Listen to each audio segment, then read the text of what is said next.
마가복음 10장 23절에서 31절까지 말씀입니다. 오늘 본문은 어제 말씀과 계속 이어지고 있죠. 어제 말씀 17절에서 22절 말씀을 통해서 한 부자 청년이 예수님께 나와서 영생의 길을 물었습니다. 예수님께서는 어려서부터 계명을 다 지켰다는 그에게 내게 아직도 한 가지 부족한 것이 있으니 가서 내게 있는 것을 다 팔아서 가난한 자들에게 주라. 그리하면 하늘에서 보화가 내게 있으리라. 그리고 와서 나를 따르라. 이렇게 말씀을 하셨죠. 그때 그는 재물이 많음으로 예수님의 말씀을 인하여 슬픈 기색을 하고 근심하며 떠나갔습니다. 그리고 이 모습을 지켜보신 예수님께서 이제 오늘 본문 말씀을 통해서 제자들에게 부자와 구원의 관계를 지금 말씀하기 시작합니다. 자, 23절 오늘 보시면 예수께서 둘러보시고 제자들에게 이르시되 재물이 있는 자는 하나님의 나라에 들어가기가 심히 어렵도다. 이렇게 말씀하십니다. 여기서 하나님의 나라에 들어가다, 이 표현은 바로 구원을 받다와 동일한 표현, 동일한 뜻을 가집니다. 그래서 25절, 26절 말씀을 보면 낙타가 바늘기로 나가는 것이 부자가 하나님 나라에 들어가는 것보다 쉬우니라 하시니 제자들이 매우 놀라 서로 말하되 그런즉 누가 구원을 얻을 수 있는가 하니, 이렇게 말했습니다. 지금 이 말씀을 보면 하나님의 나라에 들어가다라는 말이 곧 구원을 얻다라는 말임을 우리가 확인할 수 있습니다. 따라서 23절 말씀은 부자가 구원을 받기가 매우 어렵다는 뜻이죠. 그런데 24절을 보면 예수님의 말씀을 들은 제자들은 이 말에 매우 놀랐습니다. 그렇다면 제자들이 놀란 이유가 무엇인가? 예수님의 말씀이 제자들에게는 전혀 예상하지 못한 말씀이었다는 것이죠. 이것은 평소에 제자들은 부자들이 구원을 받는 것이 어렵지 않다라고 생각하고 있었다라고 하는 것을 오늘 본문을 통해서 우리는 확인할 수 있습니다. 제자들이 이렇게 생각한 것은 율법의 가르침 때문이었을 것입니다. 제자들은 율법을 잘 지키면 재물의 복을 받는다는 신명기의 가르침을 따라서 그렇게 생각을 했을 것입니다. 신명기 28장 2절에서 6절을 보시면 우리가 잘 아는 말씀이죠.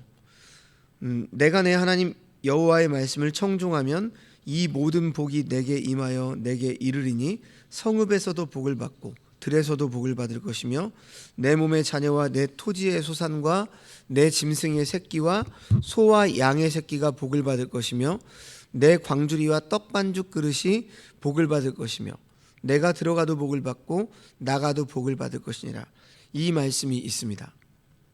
제자들은 바로 이와 같은 율법의 가르침을 따라서 부자들이 율법을 잘 지킨 결과 복을 받은 사람이라고 그 당시 다들 생각했기 때문에 부자들이 구원을 받기가 어렵지 않다고 생각을 했던 것입니다. 그런데 신명기에서 율법을 잘 지키면 복을 받아 부자가 된다라고 하는 것은 그 당시 구약 시대에 율법이 잘 지켜지는 사회를 전제로 한 거죠. 그러니까 구약 성경이 가르치는 토지법이나 노예 해방법, 빚탕감법, 희년법, 이런 것들이 말 그대로 말씀대로 완전히 완벽하게 지켜질 때를 전제로 한 겁니다.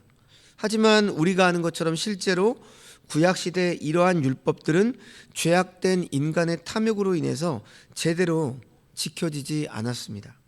그래서 실제 이스라엘 사회는 어떻게 됐습니까?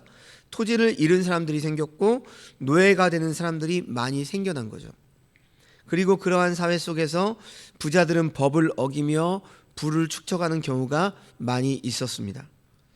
그러한 부자들의 재산은 결코 하나님의 축복의 결과라고 할 수 없는 것이죠. 따라서 오늘 본문 23절에서 말하는 재물은 17절에서 22절에 언급된 토지를 많이 가진 부자 청년의 경우처럼 율법을 어기면서 축적한 불의한 재산을 가리킨다라고 볼 수가 있습니다. 그리고 이 불의한 재산을 축적한 사람들은 하나님의 율법을 지키는 대신 재산을 택한 사람들이죠. 그렇게 해서 그들은 하나님보다 재물을 더 사랑하는 것을 보여준 것입니다. 이러한 그들이 과연 구원을 받을 수 있겠는가? 당연히 어렵다는 것이죠. 예수님을 믿으면 물질의 축복을 받는다는 생각이 여전히 한국 교회에 깊이 뿌리 깊이 박혀 있습니다. 많은 사람들이 예수님의 말씀을 듣고 놀란 제자들과 유사한 생각에 사로잡혀 있습니다. 이처럼 물질 축복의 복음에 사로잡힌 사람들은 오늘 본문의 예수님의 말씀을 듣고 놀라야만 합니다. 예수님을 믿으면 반드시 물질의 복을 받게 되는 것이 아닙니다. 믿음의 선진들을 보면 나그네로 살았고 순교당하기도 했습니다. 예수님을 따르는 길은 오히려 십자가에 못 박히러 가는 길이죠. 그래서 예수님께서도 누구든지 나를 따라오려거든 자기를 부인하고 자기 십자가를 지고 나를 좇을 것이니라 이렇게 말씀을 하셨습니다.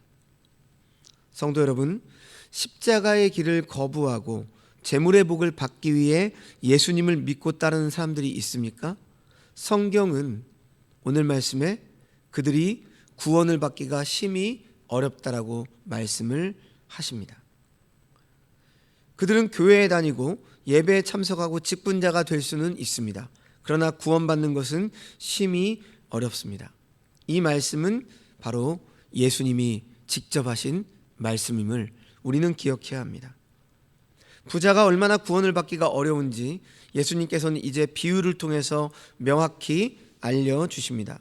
24절과 25절을 보시면 예수께서 다시 대답하여 이르시되 얘들아 하나님의 나라에 들어가기가 얼마나 어려운지 낙타가 바늘기로 나가는 것이 부자가 하나님의 나라에 들어가는 것보다 쉬우니라 하시니 이렇게 말씀하십니다.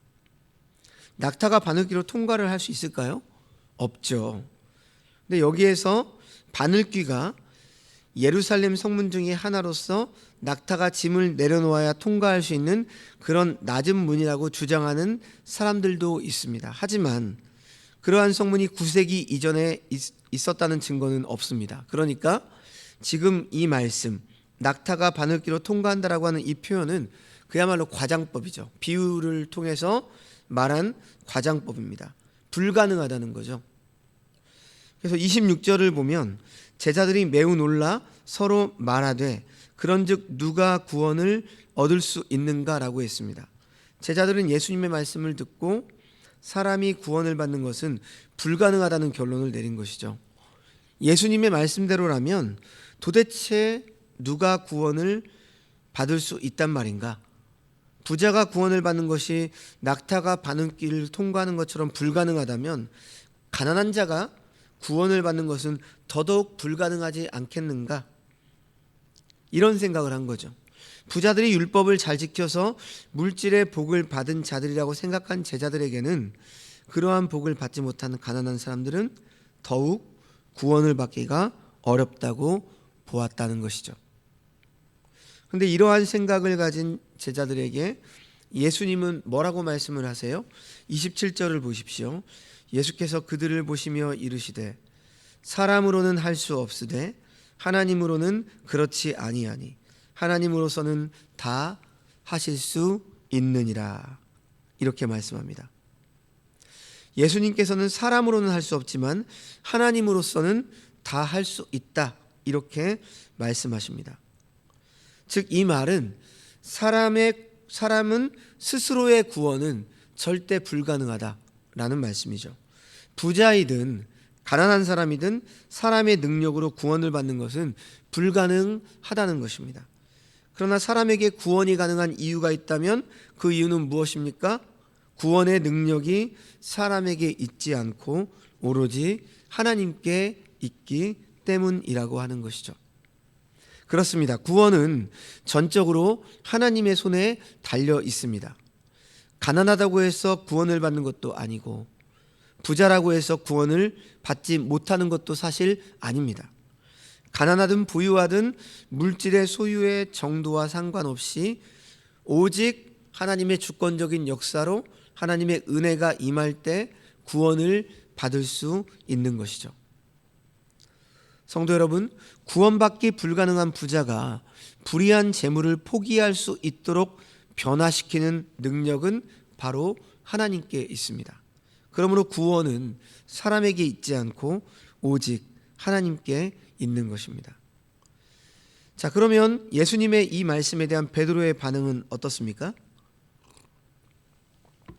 28절 말씀을 보시면 베드로가 여짜와 이르되 보소서 우리가 모든 것을 버리고 주를 따랐나이다 이렇게 말했습니다.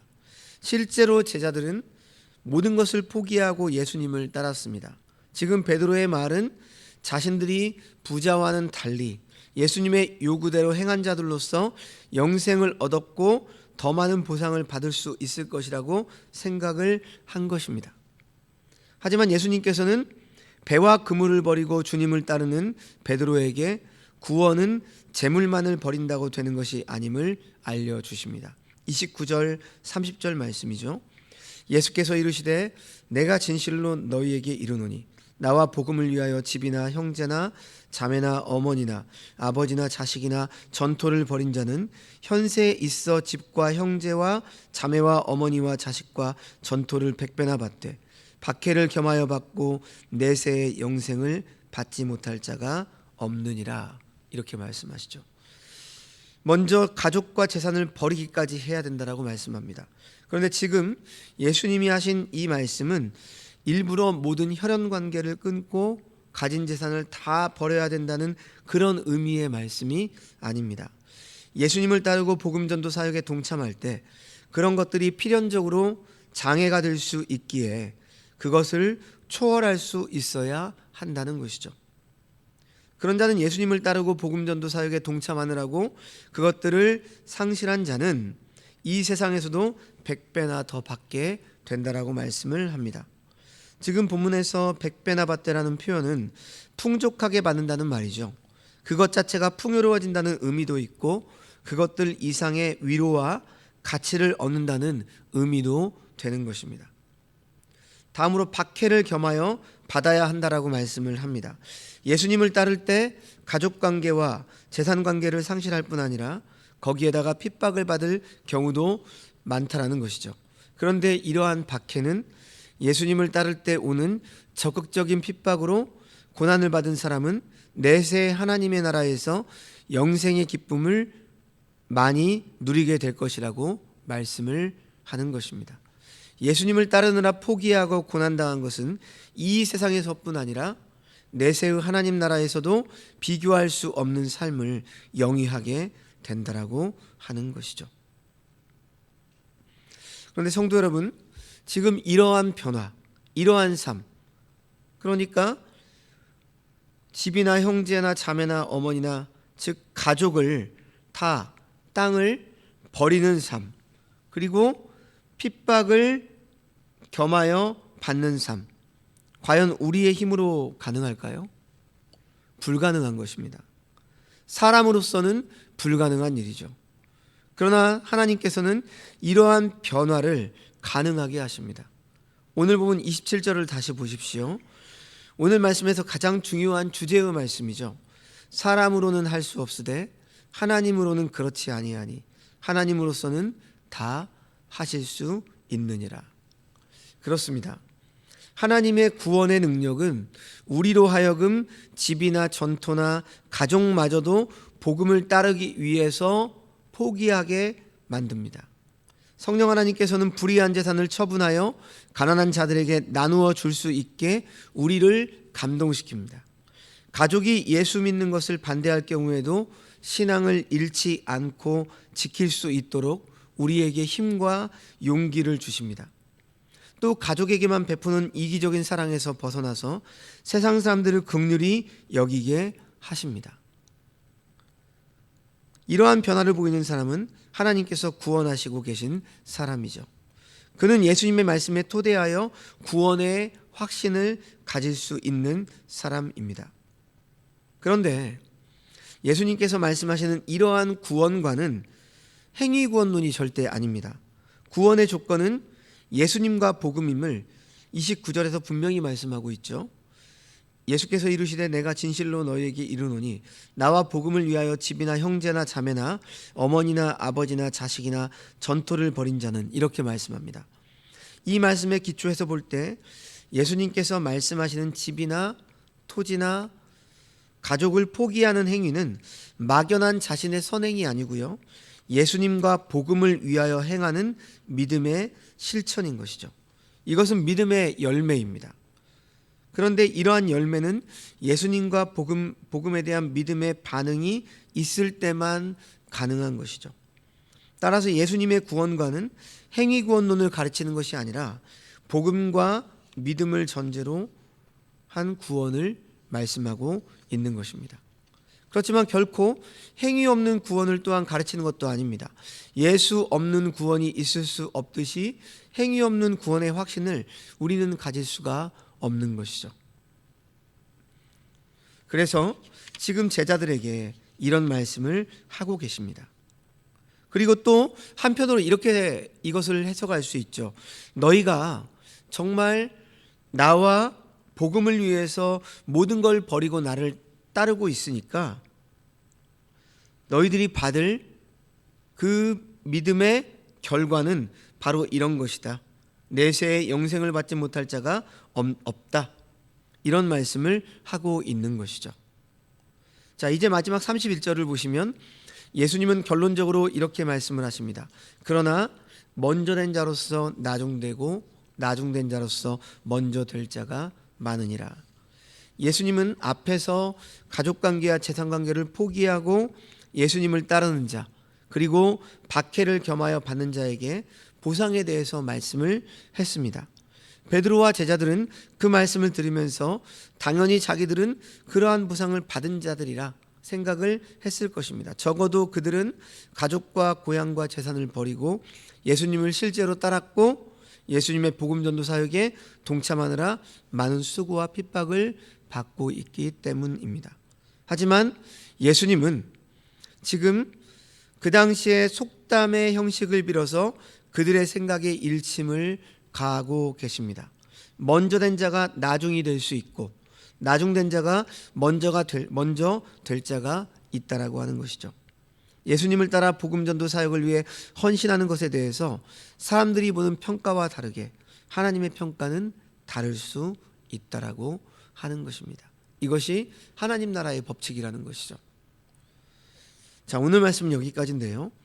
오늘 말씀을 통해서 우리가 가장 기억해야 될 것은 하나님 나라에 들어가는 것, 즉 우리의 구원은 우리의 힘과 노력으로 들어갈 수 있는 것이 절대 아니라고 하는 것이죠.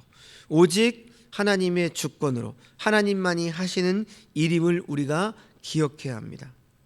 그러니까 우리가 구원을 받았다라고 한다면 우리에게 주신 이 구원의 은총이 얼마나 놀랍고 감사한 것입니까?